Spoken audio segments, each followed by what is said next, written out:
Hello, everyone, and welcome to our third segment in building healthy and sustainable worshiping communities and congregations. We're just admitting the people from the waiting room, and we will start. I'm Karen Plater, Associate Secretary for Stewardship and Planned Giving, and joined by the Reverend Joel Sherbino, minister from Paris Community Church.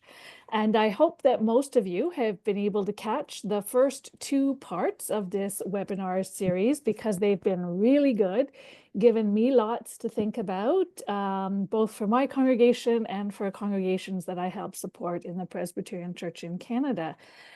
And so with that, we'll just go over a few of the our details for today.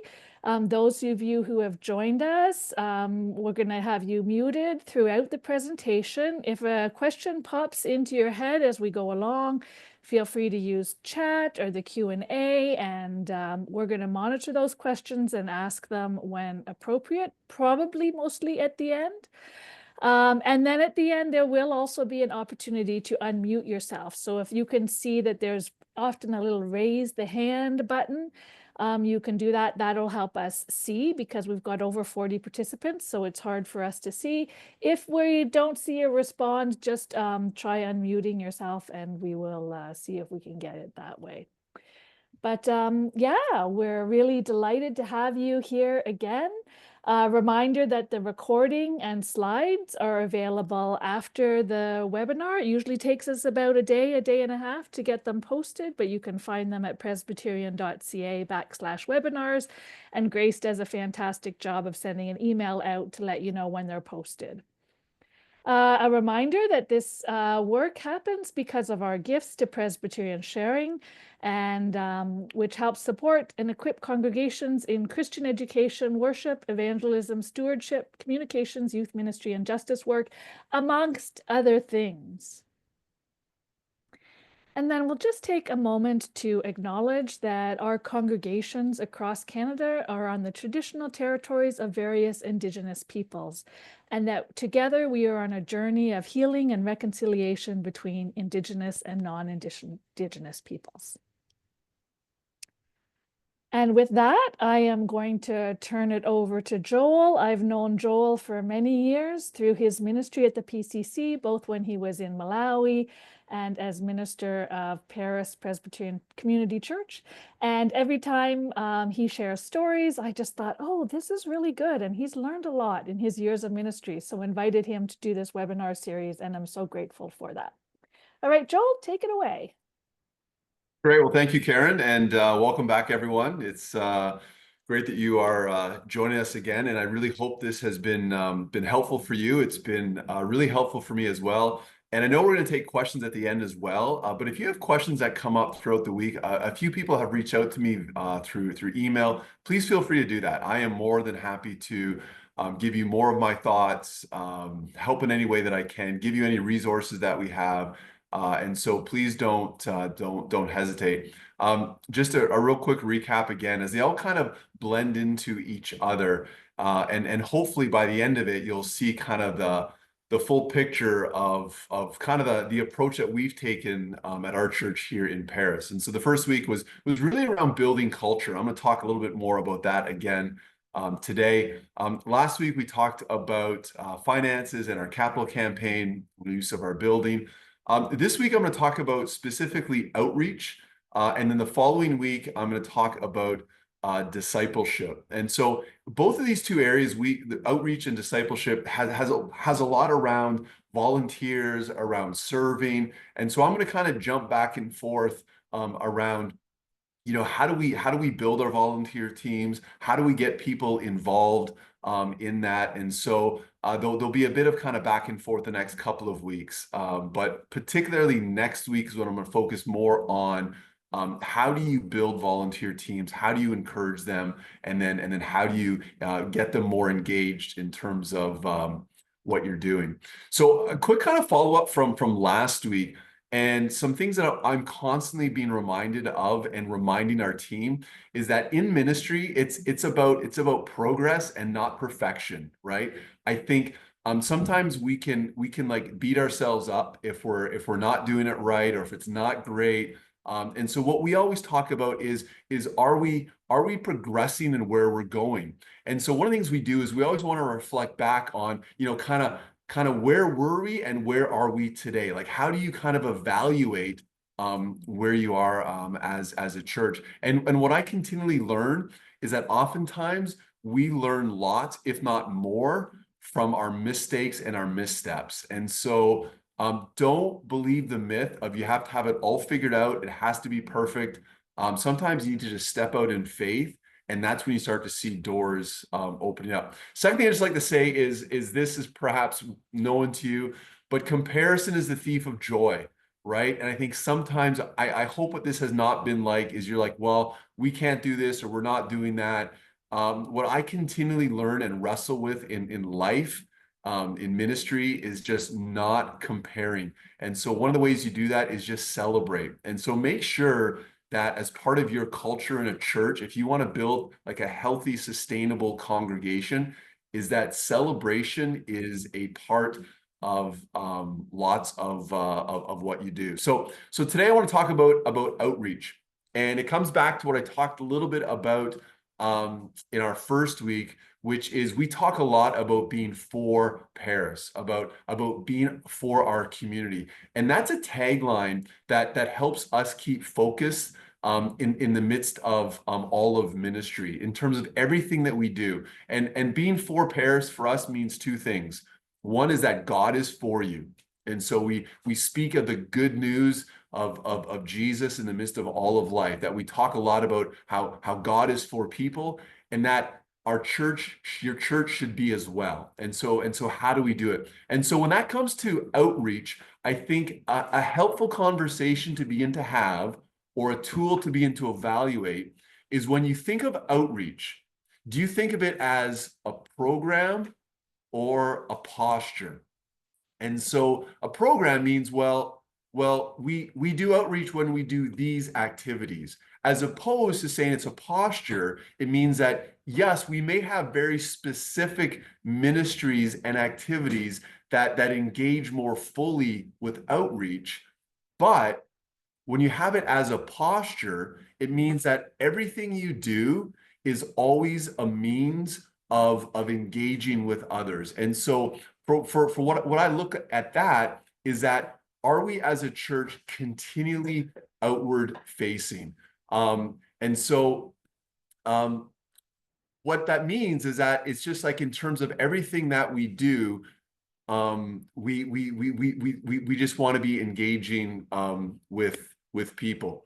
So I would say when I think of that, outreach becomes a part of your culture. And I think one of the most important things that you can do with regards to outreach, better than any program, if I was to say, hey, focus in on this one thing, is how do you become more invitational as a church and as individuals? Because this whole idea of, people are just going to come to us, this attractional model of church, or if we run a great event or do stuff like this, people just show up, isn't happening right now. And so I think it's so important that we begin to build a culture of invitation. And this is regardless of the size of your church, whether you have a few or whether you have many. How do you begin to encourage people to become more invitational? Because the number one reason that people come to church throughout the decades is that people were invited. I mean, there's other reasons, and we're seeing that, but people come because they were asked. And on the flip side of the coin, when studies show and people ask, like, why didn't you come to church, or why didn't you come to this event? It's simple. They're like, well, nobody invited me. And so it seems so simple, but it can be completely transformational. A recent study that just came out, and it was a recent study out of 2023, 2024, indicates that prior to COVID, they were saying that people typically needed 3 to 4 touch points. So engagements, invitations before someone would come. So that's a bit of an eye opener for some, thinking like, well, I invited once and they never showed up. And it's like, well, that's just the reality. Rarely do people come on the first ask. And so pre-COVID, it was like 3 to 4 asks, 3 to 4 invitations, 3 to 4 opportunities. Now they're saying people need 12 to 15 touch points before they will come and they will do something new. And so I don't want that to be discouraging, but just understand kind of where it is when it comes to being invitational. That when you invite and when you ask, um, it may not land the first time. And I've seen this personally in my own life with friends, with people in the community, with people we've been engaged in. I mean, I've been at the church for 17 years now. And what we're noticing more and more is how people who have been aware of our church, we've had conversations with, are now coming years later because of invitations that were made, not last week, not last month, but over the years. And so some practical things is number one is be intentional, right? Like be intentional about inviting. And so what we talk about within our leadership teams is we actually ask people like who are you inviting? And maybe for some, it's the place of, well, everybody I know is either at the church or at another church.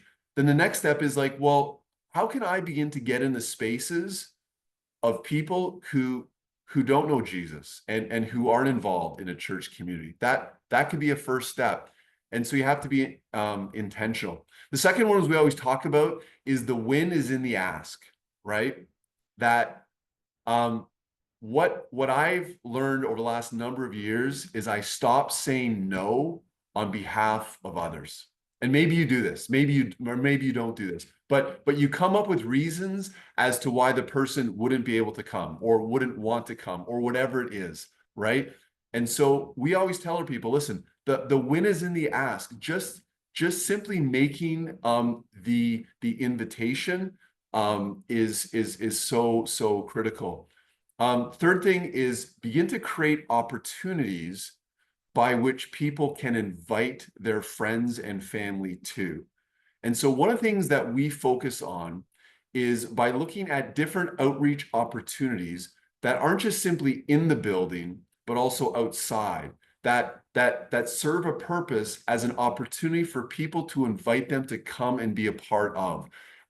This can be more of a gathering event. I'll talk about those in a moment. It could be more of a community service event, for example, collecting food for the local food bank, but creating opportunities for people to come. In addition to that, we look at what we call bigger Sundays. Sundays where it creates an opportunity for people to come and be a part of. I think I mentioned this either last week or the week, probably the first week. Christmas is one of the best opportunities for you to be inviting people to. And so we create a couple of different touch points around Christmas that people can be invited to. And so that's Christmas Eve service. We run a pre-service Christmas party. And so we bring in a magician, we bring in really good food, we bring in games and treats. And so Easter Sunday, I know some churches do things where they would have like an Easter egg hunt on a different day. We've changed that. We do it on the same day, right before the service. And so what we do is we do an Easter egg hunt right in the sanctuary throughout the entire building. And we invite the whole community and we put on food, we have music playing, we have coffee, we have all kinds of things for people. And we basically have an Easter egg hunt throughout the entire church. And some people come and then they go. Some people come and then they stay. But it's an opportunity for them to be invited. It's an opportunity for us to invite our community in, but it's also a way for people who come to our church to say, hey, this is something that's happening this week. Would you like to come and be a part of it. And so we kind of focus on about 4 to 5 different Sundays throughout the year. And so we have one in September where we have a huge block party. We have a barbecue. We have magicians show up. We have face painting, things like that. We focus in on Christmas. We focus in on Easter, and then we focus in on the end of summer, where we are, sorry, end of school, where we bring in an ice cream truck and we provide free ice cream for everybody. And then we have a summer one where we have an actual service in the park. And so we just continue to look for these opportunities that are there. And then I'm not sure if he's on the call. I know I've been touching base a little bit, but Chuck Congram, any of you that know him, one of the things around the gift of invitation was something that he taught me and our leadership team about 8 years ago. He spent some time with our church, and he always talked about this idea of posture and position. And what it means is, are you positioning yourself in such a way, individually and as a church, so that when people have questions about faith, or they're wondering which church to go to, the question they won't ask is, well, who can I ask, or where can I go? Because you have postured yourself and your church in such a way that people are like, oh, suddenly maybe something has come up in life. Maybe there's been a crisis, maybe there's been a difficulty, maybe they now have children, whatever it might be. And now, like, I now have questions about God. I'm now wondering about church. Where can I go? And if you've postured yourself, if you look at how you built this culture, you're creating opportunities for people to come. So here's just some pictures. This was this past June. Some of the folks chowing down on some ice cream. And again, we open up for the block. And what it does is people come out of their houses and they eat it. People in our church get it as well. It just creates a great environment there. So when it comes to outreach, kind of a couple of focuses. Number one is becoming invitational. Second thing I'd say is be aware of your online presence. The front door to most churches are what people see online. I would say the vast majority of people who have come to church have already looked for you online. And so again, this is just a way for you to begin to think, okay, what is our presence online? And that can be a website, that can be through social media, whether it's Facebook or whether it's Instagram. Just how are you leveraging that? And I realize that again, this is going to speak to capacity. For different churches, they may land in different places. The one rule that we always have is we want our online presence to realistically display who we are, right? So we get permission, but we use photos of our people. We don't bring in other pictures. We don't try to make ourselves appear more than what we are. But again, our online presence isn't for giving updates to our people as to what we're doing. It's a means of allowing people a window into seeing who we are. And so we've taken some specific direction around that. We do have an online service, but we don't do a live stream. We do pre-recorded. And again, the reason we do that, and it's not necessarily it's not the only reason, but the reason we do that is we realize that our online presence and our service is to meet people where they are at online. And so when I give my message online, I'm in a living room, I'm in different places, and I'm speaking in a way, it's a shorter message, it's the same content, but I illustrate it differently than if I were to do it in person. And in that way, when I'm in person, I speak to those people that are in the crowd. When I'm online, I'm speaking as if I'm speaking to all of you. One really kind of cool thing that has happened through COVID is we have essentially like a satellite church that has joined us. Knox Osbridge, which is about an hour east of us out towards Guelph. They were without a minister. They were a smaller congregation.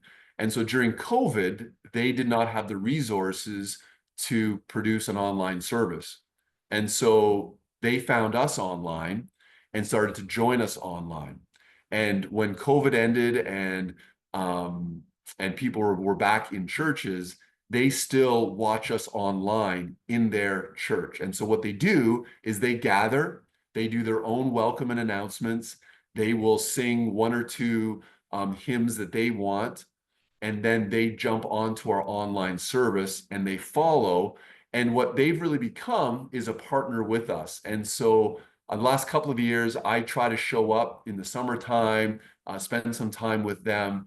And I'm not saying that, you know, other churches need to join us or you need to have other churches join you, but it just opens up opportunities for greater outreach within your community. And so they're a smaller church. They're between 15 and 20 people on a Sunday morning, but they follow a lot of the same patterns that we do in terms of outreach. And so we kind of work with them as they move forward.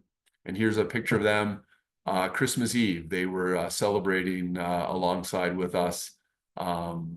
Actually, on the Sunday, they didn't do it on the 24th. They did it on the 22nd. And so they're like a big part of what we do. So when it comes to actual outreach, looking at, okay, what do we do, right? Because I realize we're all in different locations. We all, some churches are rural, some are urban, some are more ethnic, whatever it might be. Kind of the three things that we always come back to is number one is outreach ministries. So specific things need a champion. You need someone who is able to say, and typically what happens is our outreach ministries come out of people's passions for what they want to do. Now, we always ask the question, is it fulfilling our purpose? Is it on point with our mission? But having someone who's a champion to lead it, which also means that there are times when a specific outreach we once did, if the champion moves away or decides to step down and no one else steps in, then oftentimes those ministries will stop. And so I think it's okay to give permission to say, hey, this once was amazing, and now it's no longer going to work. And so it's perfectly fine to be doing that. So it needs a champion. Second one is develop serving teams, right? Give people the opportunity to really build their ministry. And what that means is that the leadership can't be in all the details. So there are a number of ministries that take place that I'm aware of, but I'm not pulled into.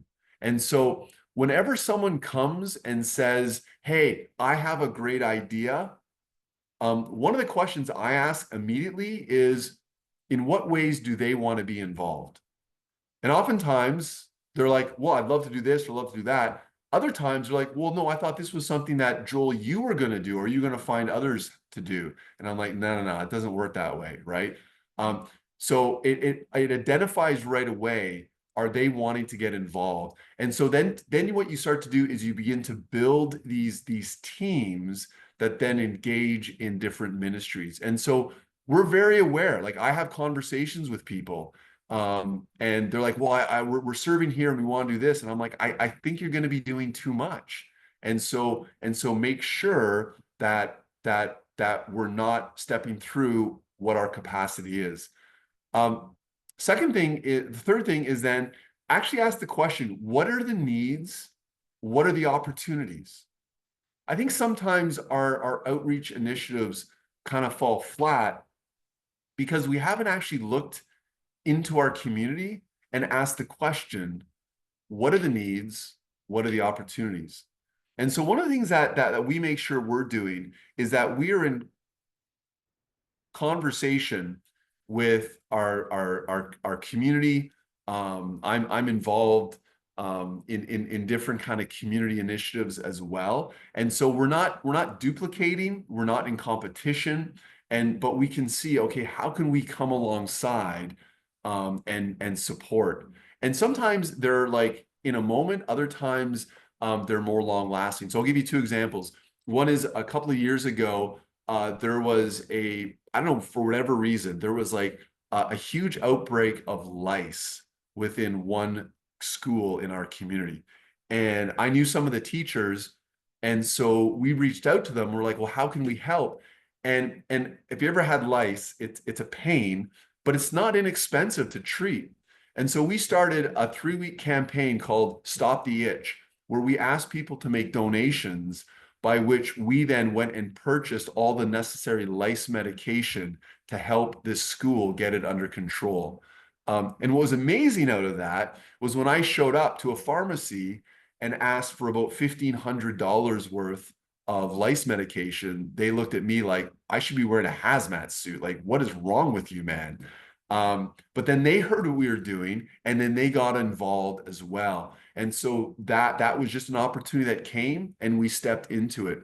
Another one is we do back to school supplies. We partner with our community, and so we provide backpacks. We provide all the necessary back to school supplies. And we're not the only church doing it. There's other churches, there's other organizations, but it's a way for us to partner with it. And so ask yourself the question, what are the needs? What are the opportunities? And then it doesn't always have to be you doing it all on your own. And when it comes to specific opportunities, what we always look for is some of them help people, like back to school supplies, food drives, community dinner, things like that. But one of the things we also want to do is create outreach that develops community.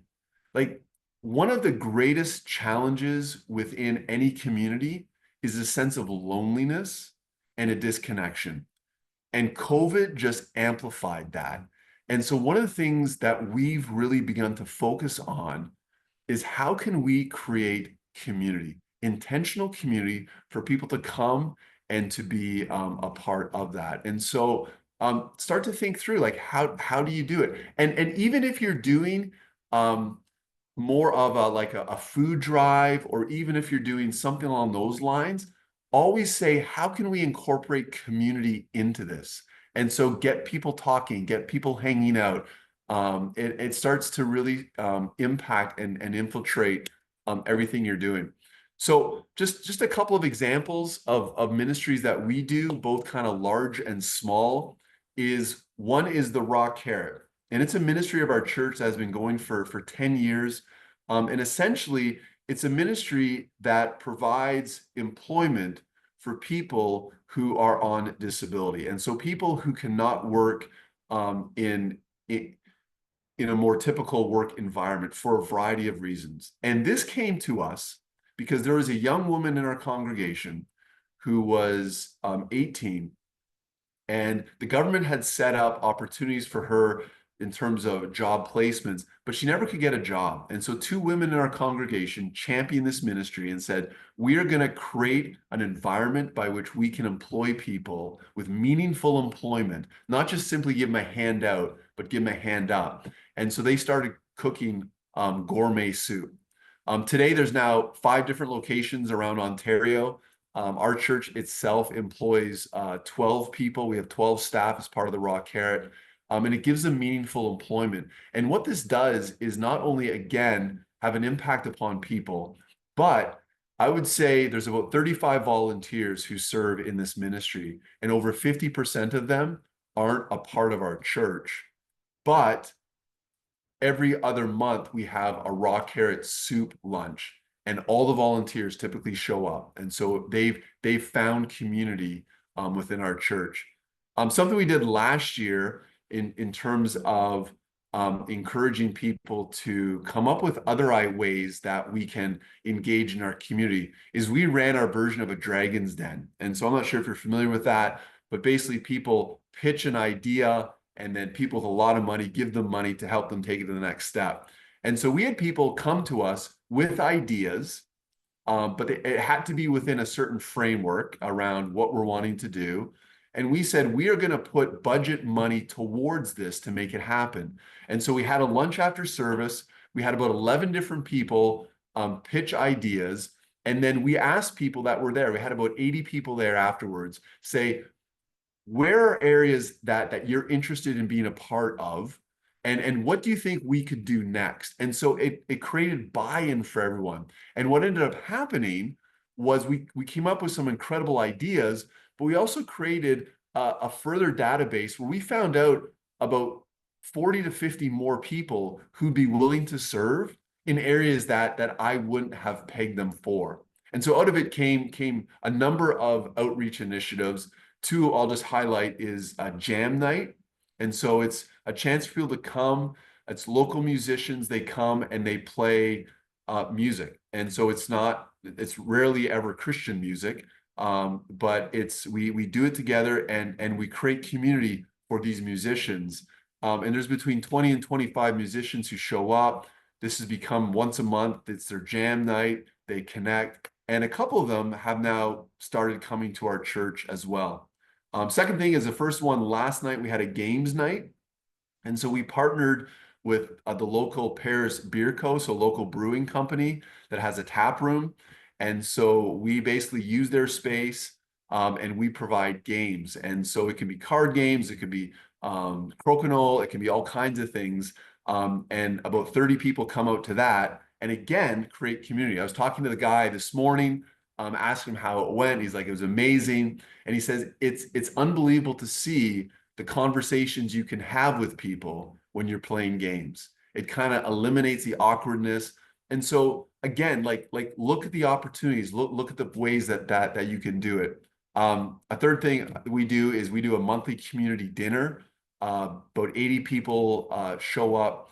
And this isn't just like, hey, if you need an extra meal, come. It's like, here's community. And so we have a variety of people that come. We have seniors who just don't want to eat alone. We have young families.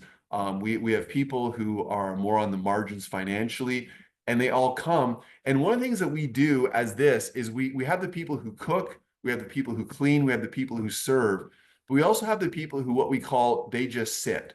And we're like, we never want anyone to sit alone. And so their whole job is to show up and basically sit with people at tables, create conversation, get it going. It's one of my favorite nights of the year, of the month, because I show up and I just basically, for lack of a better word, work the room. And there are people who would identify us as their church because they come to the community dinner. And we just continue to see connections with them.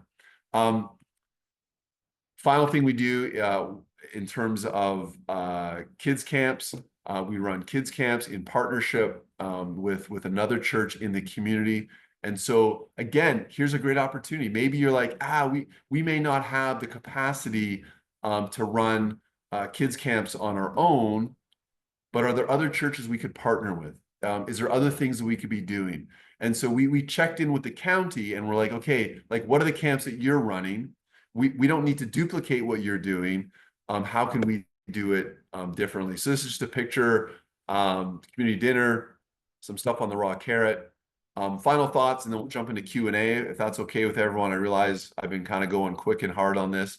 But I'd say focus on being invitational. How do you just continue to get that? And if you want some like the phrasing and languages that language that we do, I can share that with you. Outreach, a program or a posture. Is this just something, an event we're doing, or is this who we are? Quick example. Every Sunday morning, we have 2 huddles with ministry leaders. We have our first impressions team that gets there early. They're the people who serve coffee and greet at the doors. And I meet and we talk and we pray. And then we have our other ministry teams, so music, tech, kids. And we typically kind of just run through the morning, highlight anything that's new. But the number one thing I always say is, remember, this could be someone's first week with us. And so may we welcome people and greet people with the expectation that there's going to be new people in the room. And so that's a posture. And it took time. It's taken months. It's taken years to build that in. Third thing I'd say is ask, what are the opportunities? Like what are the things in your community right now that you could be involved in? And the fourth one is, what is your capacity? don't burn your volunteers out. Don't try to mimic what others are doing, but say, okay, this is what our capacity is, both in terms of finances and in terms of people. Oof, I'm gonna stop there. Any questions? There's my email address as well. If you want to send me an email, there's our website at the bottom. You want to check it out, feel free. But any questions? We don't have anything in the chat just yet, but maybe we'll give people a minute to think about it. Oh, fantastic. Kathy raised her hand. Okay, I'm just going to let, okay, Kathy, you can go ahead and unmute and ask your question. Okay, hello. Hi, Joel. Nice to hear you again. Two questions on your last slide. The community dinners, are they free to the participants? Yes, yeah, they're Okay. free, and we Yep. refuse any type of payment. Like, people try to pay, and we're like, no. Like, it's not even like, oh, okay, that would be really nice. No, so we budget. So we run it once a month. And it's really, really, like, it's again, the thing of hospitality, really, really good food. So Mhm. we have three different teams. We have like a setup team, we have a cook team, and we have a serve and a cleanup team. And then we have a hangout team, people in the room. So yeah, once a month. And again, we estimate about, of people donate food to that. Like, we have some farmers who donate beef. But we budgeted, we just looked, like, we budget about $4,000 a year for the community dinner. Okay.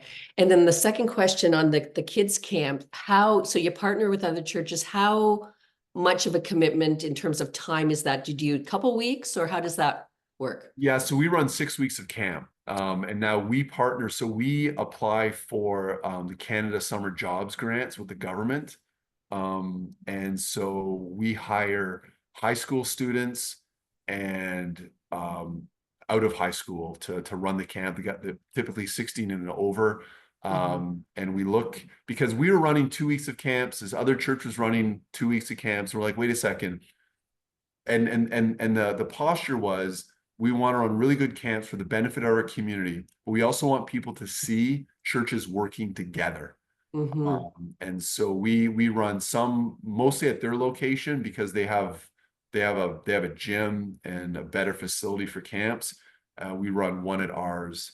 And so we staff it, we fund it, and it's kind of morphed over the years as well. So but it has become a real way for us to kind of just, again, be another way that we are kind of for our community. Thank you.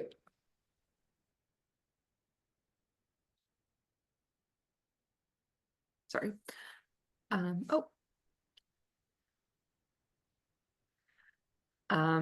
From Margie, I love ice cream and absolutely love the idea of an ice cream truck. This would be very doable and appreciate in the downtown core of Kitchener. So not quite a question, but a very helpful comment. Yeah, it's awesome. And what ends up happening is you get to partner with your community businesses as well. And so we do gift card giveaways at different times, and we always get them from local businesses. We just had a business that's just an upstart that does hot chocolate and baked goods, and they're asking us, how can we partner with us? And so we're looking at doing a skating party, and we'll provide free hot chocolate and coffee. And so momentum is an amazing thing, that once you start to build momentum, and once people start to identify you as being the church that is for your community, it does some awesome things. So yeah, and everyone loves ice cream. I threw my hand up because I've got a question. I just thought, and I think I've got a sense from you from what you've already said, but just to re-emphasize it, the programs, or when you make a decisions to do it, it's not always about people coming into the church on Sunday morning. Because sometimes I hear that when I hear, well, we tried this program, but nobody ended up coming to church. out of it. And so we thought, okay, it's not very effective. But I liked what you said. I'm pretty sure about how that they see that as their church participation. They can actually, like coming to the community dinner can make them, you might get a few people who come to church, but there's a lot of people who will come to the community dinner, and that feels like an experience of church to them. Yeah, like we really try to create environments by which people aren't always coming into the building. And so one of the things we always ask the question is, are there certain barriers that would prevent people from coming? And so, for example, we run Alpha at our church. We run it twice a year, and we're experimenting in different locations. So in the fall, we ran it in a person's home. This winter, we're running it in the church. And we're looking at how do we partner with a local restaurant to say, how would we run it there? The cost just got a little bit kind of out of hand for us right now. But with Alpha, so for example, we've included a new budget for childcare, so that when we run ministries, that if there's young families, that we provide childcare. And so and that's whether they come to the church and we provide it on location, or if they're comfortable, we will pay who they want to watch their kids. And so that's just a commitment that that we've made. But creating those environments. So for example, like the games night is off location.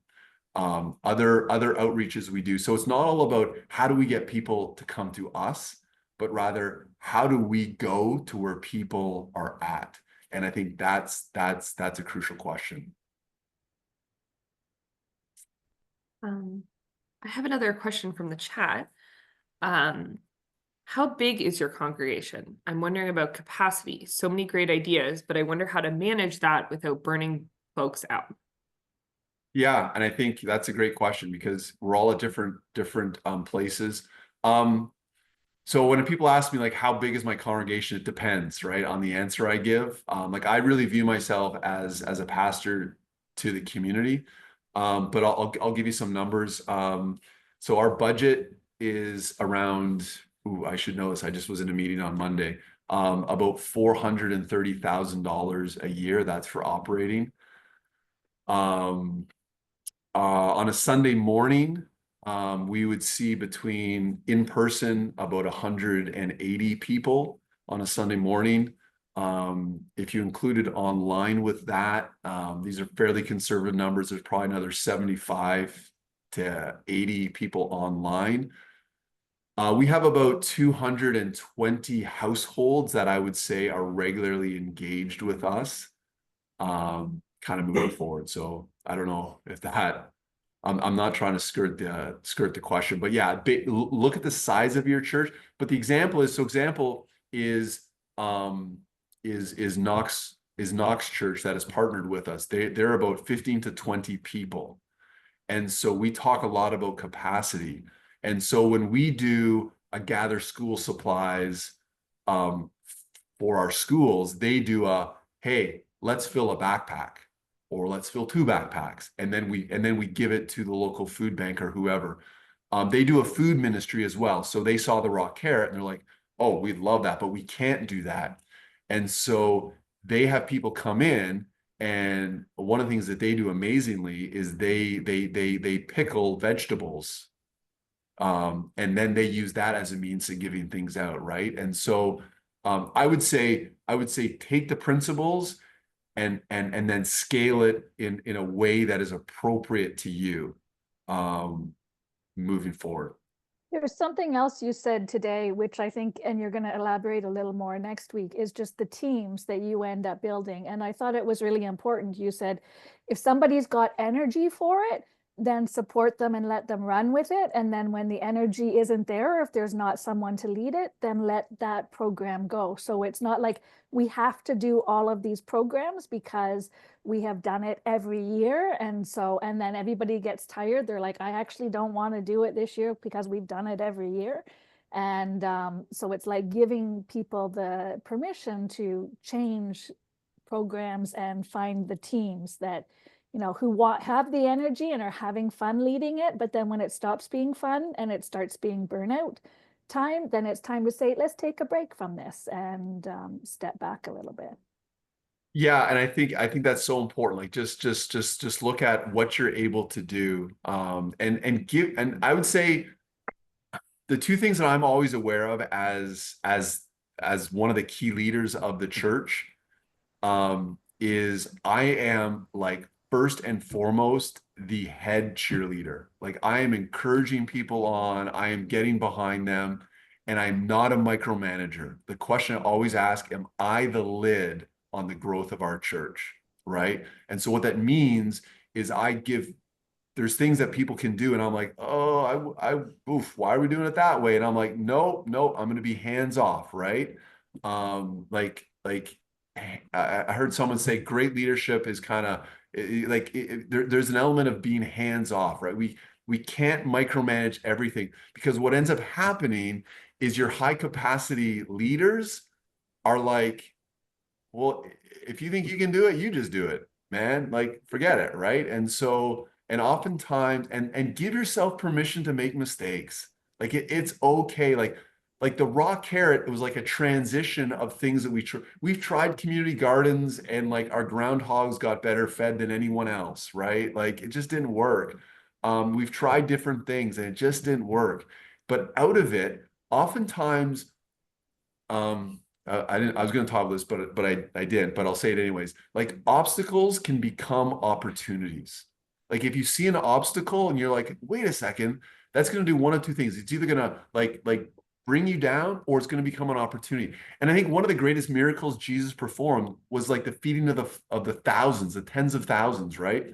Where he's like, hey, these people are hungry. We should give them something to eat. And the disciples are like, you're crazy. Like there's too many people. What could we do? And Jesus used it as a means of saying, okay, here's an opportunity, right? You can see obstacles as like a barrier, I can't do anything, or it's an opportunity. I see someone there that asked a question about a smaller, I think it's Donna, like a median age of 75, a smaller church. I mean, you're in a different place. And so maybe you become a church where you can focus in on seniors, or you can focus in on supporting people, right? Like maybe that is the next step for you in terms of what you're doing. But I'd ask the question, right? Are you outward facing? Like, do you see it as a means of connecting with others, as opposed to just taking care of our deeds? You always have to look at purpose over preference. So I see a question about teams. I'll speak more to that next week. That's Jody. Yeah, I'll talk more of that next week, because that's really going to fit into our discipleship pathway. But when I say discipleship pathway, that's just well, you probably know what it means better than I do, but we always talk about people taking their next step when it comes to faith. And I think one of the most important elements of discipleship is serving. And so one of the first steps we try to get people involved in is serving. And so next week, I'll talk about how do we build our teams, how do we have different levels of serving. And so if you showed up to our church on Sunday and you're like, I want to serve, I have an answer for you in terms of how you can serve the next week. Because one of the things you don't want to do is put first timers in a place where they're going to like, they shouldn't be, but be like, oh, well, I'm not needed here, and move there.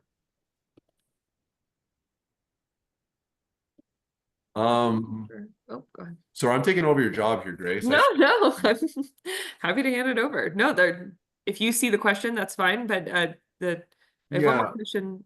Can you talk a little bit more about the process in developing posture? Yeah, so it filters in a variety of ways. Maybe the most relatable for all of us would be, how do we talk on Sunday morning?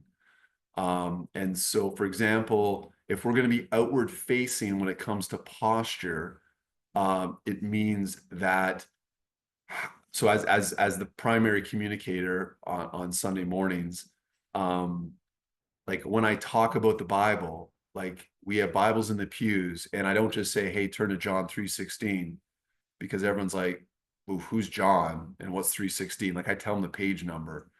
When we welcome people, we do very few announcements on a Sunday morning. A, because people forget after one. And B, if your announcements are like one of the longest parts of your service, people are just going to be like, what is going on? So we use the start of our service as a means of welcoming new people. I would say, how do you create a posture of making new people feel welcome? How you talk about finances. And so we talk about giving. I will say, hey, if this is your first time, or if this is not, if you're not a part of this church community yet, don't feel any obligation to give. Like we're just delighted that you are here. And so those are just some of the ways that we do it. And then just kind of talk in a way where you acknowledge the fact, even in your messages, is like recognizing that people are not all at the same stage in life, or in faith. And so when it comes to posture, yeah, like whether it's around generosity, whether it's around invitation, whether it's around outward focus, we have I mean, one of the biggest postures for us is we talk about being for Paris, and that means that we have to be for others as well. And so those are just some of the little ways that we do it. If you want to send me an email, I can send you some of the strategic vision stuff that we've worked through.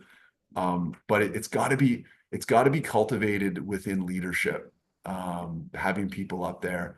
How do we develop serving teams? So on a Sunday morning, the only role that I do is preach.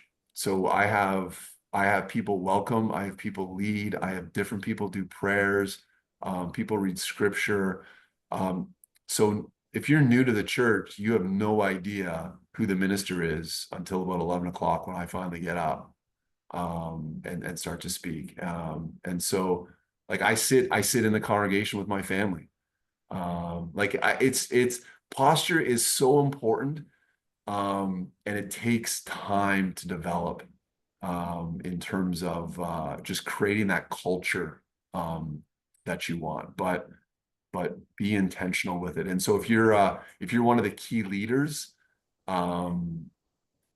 it starts with you. I mean, I was told recently, like if you have a volunteer problem, that's like a minister problem. Like there's certain things that I just got to lean in on, and say, okay, this is the reality. How do I step into it? So that's where it's at. This has been fantastic again, Joel. You've given us a lot to think about once again. And I was even thinking, I had like a bit of an aha moment when you were answering that question. So I think these Q&As are just fantastic about how you've decided you want to have an outward posture as opposed to an inward posture, and how that connects back to the vision that you talked about in week 1. And so I'd recommend, if anyone has a chance, go back and watch week 1 again, where he really talks about what their vision was and how they developed the vision and the culture, because it's basically connecting all of the programs to that vision and making sure that they are living out that vision and ministry idea. So it's not for the sake of just doing the program. It's very intentional about that and how it's done. And I love that outward posture versus inward. I think that was neat, asking, are we doing it for ourselves, or are we doing it so that we can reach people in our community? Yeah. So that brings us to the end of our 3rd week. And thank you everybody for participating, for bringing your questions, for thinking deeply about this. I'll throw in that I do remember once, it was Ken McQuarrie, who's a minister in St. Catharines, said to me, don't wait for perfection to start something, because I was really nervous about starting webinars. And so I just launched in, and we've grown, and I find these just really great time for us to share information and share what we're learning across Canada. So we'll see you next week at 1 p.m. Eastern, and may you all go with God and continue to live out mission and ministry in your communities. you next week, everyone.